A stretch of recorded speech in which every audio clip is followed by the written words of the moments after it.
1. If the tonsils at the back of the throat are big or swollen due to infection, they can block the airway and cause snoring. 2. Overweight children are at a higher risk of snoring due to narrowed airways and increased risk of sleep disorders.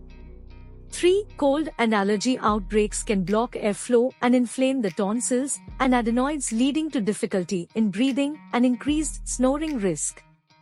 4. Exposure to secondhand smoke can affect breathing and increase the risk of snoring in children. 5. Snoring in children may be due to a shorter duration of breastfeeding, as breastfeeding helps the upper airway to develop in a way that reduces the likelihood of snoring.